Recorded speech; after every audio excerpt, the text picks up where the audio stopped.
All right. Well, welcome back. This is Scott Siegel with the Savannah Jams podcast, and we are here today in Richmond Hill with Miss Dolette McDonald. Dolette, how are you? I am perfect. Yeah. And thank you for coming out to the Hill. No, thank you so much for having me. I appreciate it. It's a lovely home, a lovely area. Like I said, I've been here quite a few times. I have friends who live in the area. I have not been, I think, this... What is that? 144 Ford Road? Yeah, 144. Yeah. I don't think I've been out this far. I normally take a right at a gas station, or I've been to the Ford Museum. Right. I don't think I've been out this far. Yeah. And well, then, we do have a new exit on 95. That I heard of. Yeah. It's exit 90 and exit 87. I think. Yeah, right. Is there another one? No, that. Oh, that is. Yeah, okay. It's been there like 2 years now, I think. Okay. Yeah. All right. But yeah, I haven't been out this far, but this is very, very nice. It reminds me of, I don't know if you've ever been over in the, I mentioned I have a friend here who runs, he's a realtor, a sales manager here, Mr. Clancy Matthews. Shout out to Mr. Clancy Matthews, my friend. I haven't seen him in a while, but we used to work at Palmetto Bluff out in Bluffton. Okay. Have you ever been out there? No, but I know what it is. This kind of reminds me a little bit. It has that vibe. Yeah, it has that vibe. Yeah. It does, yeah. So it has that vibe. Ooh, I just closed my notes. So, well, Dolette, first off, let's start off with where are you from? Tell me a little bit about where you're from. And Well, it depends. I was born in Newark, New Jersey, and I was raised in New York City. Okay. That's it's a very long story. I left Newark at 17 and moved to Manhattan, and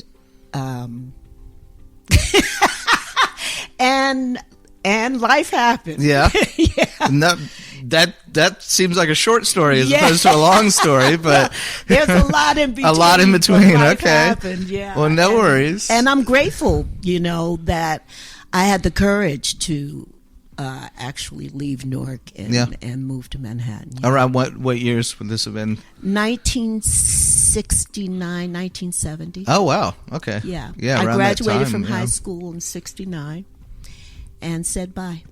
Yeah. Yeah. Yeah. That would have been a turbulent couple of years around 68, 69. Yeah. So where, just looking up my notes here, so talk about how you learned music and your love for music and singing came to be. Well, that's a really interesting question in that my answer is different every time. Mm-hmm. But the basis of my music came from Miss Simmons in grammar school. Mm-hmm. And she was fabulous. She was one of these affluent teachers that had a driver. She would come to school with tulle dresses and high heel mules, and she looked like a princess. Oh, wow. And she was our Miss Simmons. Yeah. She was our music teacher, and one day she would teach us Broadway show tunes, and I think this particular song was Oklahoma, and she was teaching it, and I just broke out in a harmony. Mm-hmm. And she banged on the piano and said, "Who is that?" And, of course, I was scared because I thought I had done something wrong. And she kept me after class and taught me the Lord's Prayer. Yeah. And called my mother and asked my mother to come to, and in those days we had assembly. Mm-hmm. And I sang the Lord's Prayer at assembly, and that was when the singer was born. Yeah. Now, did you have any of your family, the musical family at all, or just just to stand out? Everybody in my family could sing. Really? But, we sang in church. Yeah. And because I came from a very religious family, and we sang in church, and once my mother found out that I could sing, it became a whole different vibe in the house. Sure. And my mother was a traveling minister, so she would take me on her gigs, and I would sing before she preached, and Oh, wow. So that's interesting. Yeah. That's a whole other interview in itself right there. That'd be Oh, interesting. yes. So how did she feel about when you moved to New York then? That would have been... She was supportive of it? No. She said, if you leave, don't come back. And I'm like, cool. Oh, wow. Okay. That's how that worked out. Okay. All right. Yeah. Now, what about... So you said... So your mother, I'm guessing... Do you have any siblings or... I'm the baby of 7. Oh, wow. Wow. Could everybody sing or? Yeah, it was just a natural. Yeah. My mother couldn't sing. My father, we got our talent from my dad. Oh, my wow. dad had Okay. a fantastic bass voice. Oh, wow. And those of us who sang, got it from him. Yeah. Now, so who do you remember? So you said Miss Simmons taught you the Lord's Prayer, did you say? Yeah. So do you remember some of the earliest songs that your mother taught you, or were they all religious? Or? They were all gospel songs, Yeah. all religious songs. My first song that I sang in church was Jesus Loves Me. Mm-hmm. And then I learned other songs, and the church pianists would teach me songs, Mm-hmm. and it just grew from there. Now, what about mainstream songs or influences? Do you recall any of your earliest, as far as like not gospel, as far as our neighbors would play secular music, and I would hear it. Secular, I guess that's the word I was looking for. I would hear outside of our neighbors. We didn't have secular music in our house, but we were allowed to watch Ed Sullivan, which was interesting. We were allowed to, watch the variety shows. So a lot of, like, I remember I knew Beatles songs, and I don't know how I knew Beatles songs. I guess that's what I was asking. Like, do you recall, like, the first time you heard, like, a mainstream secular, like, big like that, like the Beatles? I don't recall the first time I heard it, but I recall knowing them. It just happened that I knew the song. So how did you get from having that background growing up to graduating and moving to New York? How did you get from there to there? What brought that upon? Running away. I just ran away. Really? I just knew that life was more than what I was being, for lack of a better word, subjected to. Mm-hmm. And meeting people. I went to a high school of art. Mm-hmm. And I would not have known about that had my teachers said to me, maybe you should, try to apply for this school, because you had to audition for it. And the kids that lived in Newark didn't have to pay. Mm-hmm. And the kids outside of Newark, it was a pretty prestigious school. So I got in. Yeah. And that's when I started learning about, music and how much I loved it, and how it made me feel, and most of the music I was doing at that time was classical. How did it make you feel? Oh, it's indescribable. Yeah. I can't describe it. Sure. It's positive. Yeah. But I don't really have a description, because it's a feeling. Yeah, so many emotions and feeling that goes into it. Yeah. Now you said in Newark, right? Is that where that was in Newark? I went to Arts High School. Had you been into Manhattan or any of the boroughs since? So no. Really? So when you first went there, that was your first foray into the big. Wow. Well, that took guts. I mean, that took a lot of courage. I mean, no, it's stupidity. Okay. It was, stupidity, but something was just saying, do this. Yeah. And I'm sure at that time there was someone that I knew that either lived there or, I had gone there with, or whatever. I can't quite remember, but I know I ended up there. Mm-hmm.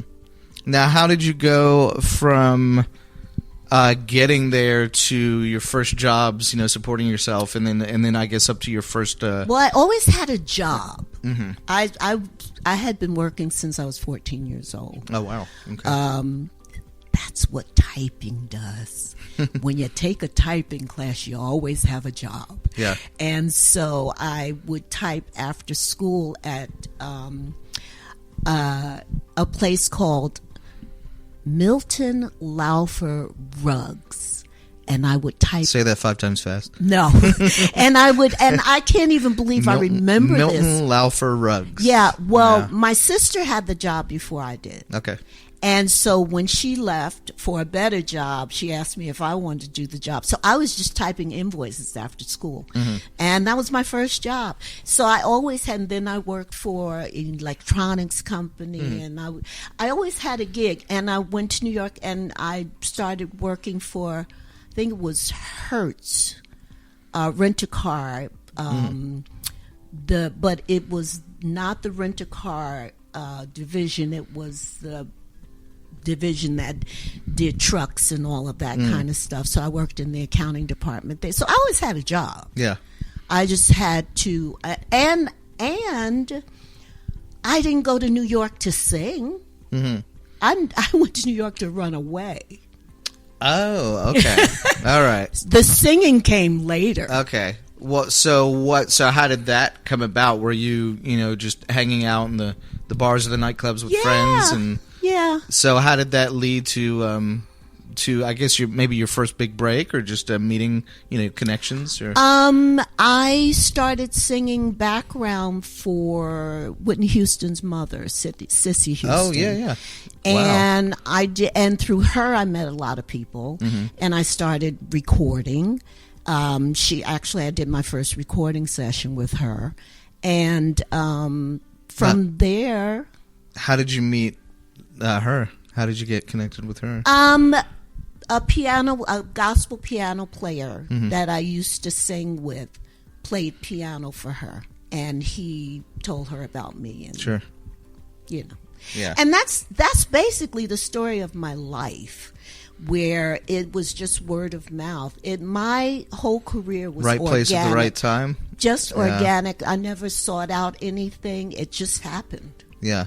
Well, and it's still happening that way. Yeah. Wow. Yeah. Wow. So that's a pretty good place to start. Right. Right. Did you ever work with Whitney? No. Yeah. But Whitney I sang background when she performed with her mom sometimes. And we would rehearse in her basement and she'd be hanging out. Wow. How was she? She was a child. Yeah. Yeah. She was a child. Yeah. She was nippy. Now, so from there, walk us through, I guess, so who else, did you work with any other folks in New York or? Well, I met, a young man called Buster Jones. I was singing background for a disco band called the Bombers. And I met a young man called Buster Jones, and I owe everything to him. Mm-hmm. He was my biggest cheerleader. Buster Jones. And he played the bass line on that Extra Special. Oh, okay. He's the guy that I played love the that. bass line. I was going to say that. That was a great bass line. Yeah. And he was a man about town. He knew everybody. He was actually living in Montreal, I think. And he came down to New York and Montreal or Toronto, I'm not sure.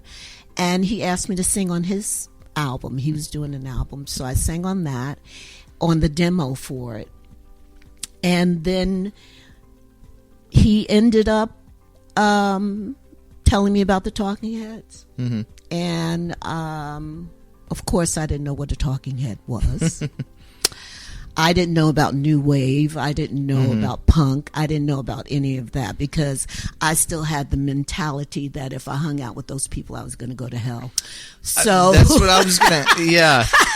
I was thinking that in my head. I'm glad you said it. I didn't say it.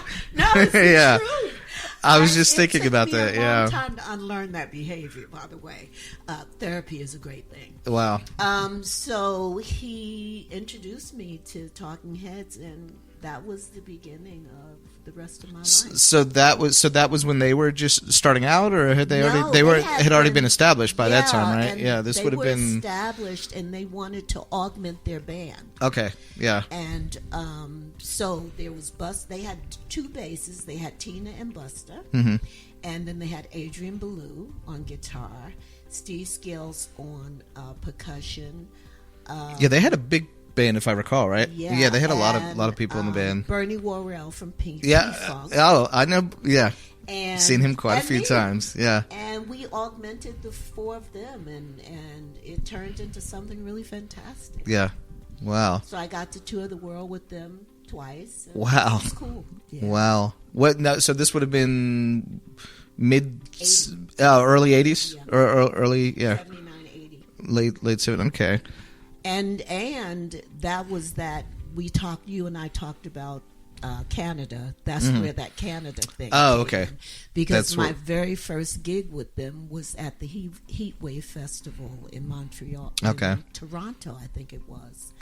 And 80,000 people, and I can't tell you a bit about it because I was just no recollection anymore. Yeah. I was just trying to hold on. And we got to have that as my first real professional experience, being flown in on a helicopter, all of that. I mean, a girl from Newark, New Jersey. Yeah, that was a lot. Yeah, I can imagine. So I just tried to keep it together. I knew how to sing. I knew that, but just the whole idea of everything that was happening around me was a lot. Yeah, I'm sure. I can imagine. Yeah. Now you've also worked with the Police, Sting, Don Henley, Gang of Four. I wrote a few of them down here. Steve Winwood. Steve Winwood. Yeah. So how did you go from Talking Heads to that? You'd mentioned that your career kind of came organically. And that's how it happened. So just somebody just said, "Hey, I got a gig. We need somebody here." Or? Well, there was some hiccups along the way. I mean. There's a situation. I left Talking Heads because they fired me. Oh wow! And I was supposed to. It was fine. I love this story because it's just an example. It's a confirmation of how I live my life. Because when one door closes, another one opens, and no one can take what's yours. What's yours is yours. And if it doesn't work out, it's not meant for you. And so I had gotten a call from Duran Duran's manager. Oh, cool. And they wanted to know if I would go on the road with them, and they were going to pay me more than Talking Heads. Being my naive self, I thought, let me just go and tell Talking Heads, be honest. How long had you been with them at that point? I had done 2 tours with them. We were rehearsing for Stop Making Sense, the movie. And I went to David Byrne and said, this is what's happening. And can you match pay it? me some more money? Yeah. And the next thing I knew, I had no job. Oh, wow. The Talking Heads manager called Duran Duran's manager and said, you don't hire.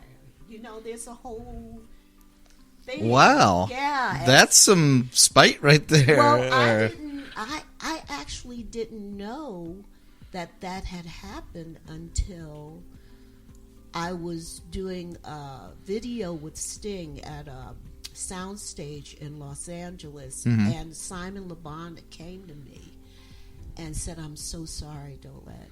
This is I would never have known if Simon Le Bon hadn't told me." Yeah. So that was that, but it was great because right after that I got the Police gig. So it all worked out. Wow. I love how you're so just nonchalant about it too. You're just like, yeah, it just worked out.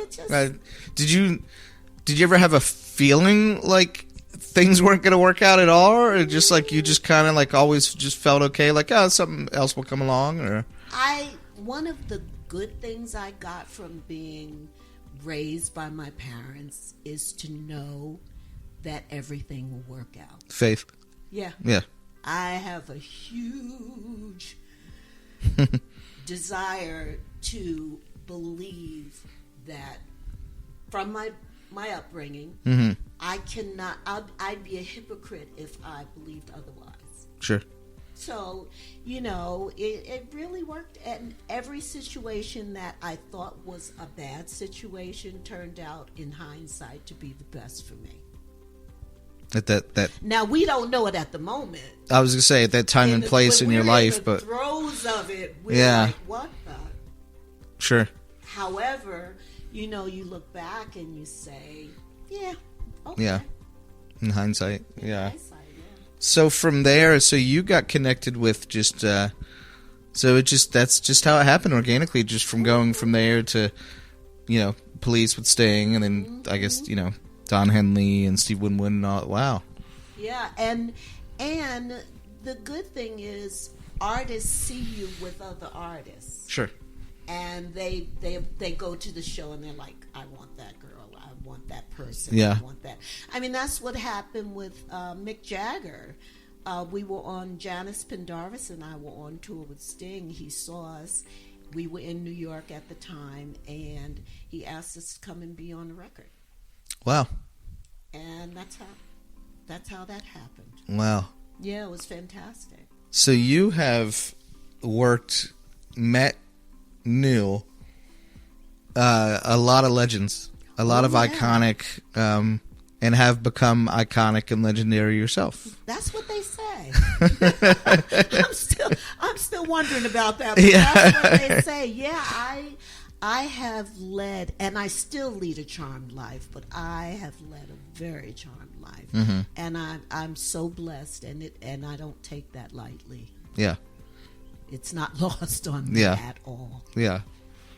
So this is a lot of times I ask a lot of artists, and I guess it would have more meaning for yourself because you've had this illustrious career. What's the best advice you've ever gotten, career-wise?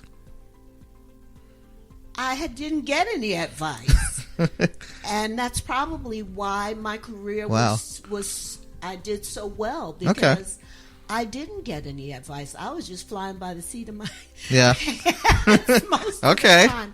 I did at one point. I did get a manager because it was just all too much for me, and I adored my manager. She never gave me any advice. She just did the management and let me do my thing. Yeah, But I actually I didn't have any advice. However, I think that where I am right now in my life is my job is to be a cheerleader for other artists. And if they ask, I can tell them my experiences. Because I'm not a big advice giver. But I do like to have conversations with people about their trajectory and what they're doing. Now, having worked with, this is, a lot of the, I want to say, rock, pop, independent, the 80s. Is there a certain genre that you tends to be your favorite, or that you kind of always lean back towards? I love 80s music. And it's interesting because I was not, I don't know how to say this. People would think that I would be more drawn towards R&B and all that. They thought I was weird. The R&B artists that I ran into, they always thought that I was this strange person. So I never really got involved with R&B. I just immersed myself in the situations that were offered to me. And then I started to love pop music. I started to love rock music. And that's my favorite music is from the 80s. And I do 80s music now. I do it my way. I've been fortunate enough to find my people here in Savannah that can interpret what's in my brain to music. And so we do a lot of the stuff from the 80s and do it a different way. I have to ask, because you mentioned Bernie Worrell, and I mentioned that I'm from Chocolate City. I'm a huge P-Funk fan. Did you ever meet or work with George at all? I met or George. Sly? Not Sly. Yeah. I met George. As a matter of fact, I was with a gospel group called Donnie Harpin, The Voices of Tomorrow, in the 70s. And in Newark, New Jersey, we opened up for P-Funk. You've opened up for P-Funk? Wow. Opened up for oh my P-Funk. Gosh, I got to hear this. This was my mentality at the time. I was so scared. I felt like I was going to go to hell. I can imagine. There was just an energy that I... Around what year was this? It was probably 74, 75. So, around after the Mothership Connection, or maybe around 74, 75, Standing on the... No, that was earlier. I'm trying to think of... earlier than that. Yeah, I'm trying to think of what more anti-religious than talking about the aliens and the mothership coming down, I mean, I was literally afraid of them. Now, side note really quick, since we were talking about kind of, going to hell and religion, were you still talking with your family at this point, or did they? I never stopped talking to my family. At this point, because you said you ran away, I thought maybe they disowned you or something. Were they, once they saw that you were making a name for yourself, were they supportive of you, or? They were still my parents who didn't understand their child. Oh, wow. As a matter of fact, my sister tells this story about my father seeing me on television, and she said he asked her, "They pay her to do that?" Wow. Pretty good, probably. Yeah. Wow. I just let them do. I gave them the dignity of their process and let them do what they do, and I did what I did because I knew that if I stayed around there, I would either commit suicide. Oh, wow. Yeah, it was just not for me. Are your parents still with us? No. Oh, God, no. They've been gone for about 30 years almost. Oh, wow. 80 when my mother was 42 when she had me. Oh, wow. Yeah. Really? Yeah. And you're the baby, you said. Okay, wow. She started having children at 32. Okay. She had 7 between 32 and 42. Wow. So she was menopausal by the time I was born. And that was not a pretty place to be. Yeah. As a young child with a menopausal mother. And so, we struggled a bit. Yeah. Because I was very opinionated, and I had my own way of thinking. And in my house, if you didn't serve the Lord, then you got abused. So, Wow. It was what it was. You wanted to hop on that mothership. You wanted to meet Dr. Funkenstein. Is what you wanted to do. So to go back to that really quick. So how did that go with P-Funk and opening up for him? It was great. It was great for us because it gave us, we got an audience. Yeah, and it was interesting because we sang gospel. Yeah. And people were okay with that. P-Funk came up in a barbershop quartet. A lot of people don't know. Well, George Clinton is from Newark. Yeah, he's from Newark. So. Yeah, exactly. Yeah. So, in fact, that's where that's where Parliament came from. The Parliaments were their original barbershop quartet name. Yeah. And barbershop was because he was a hairstylist. Yeah, he was. Exactly. Yeah. A lot of people don't know that. Yeah. That's right. See, I'm a true funk soldier. See, I know that. I know my P-Funk. Hey guys, this is Scott Siegel with Savannah Jams, and you've been listening to episode number 7 with Mrs. Dolette McDonald, star extraordinaire, singer extraordinaire. this has been the first part of Dolette, where we got to know where she's from, how she came to have such an illustrious career, and then stay tuned for next week for part 2 of our interview with Dolette McDonald, where she talks about how she made her way to Savannah and her band that she performs at the Gray with once a month, and other things, and why she loves Savannah so much. And we'll get into a lot more on next week's episode. So stay tuned, and until then, keep jamming, Savannah.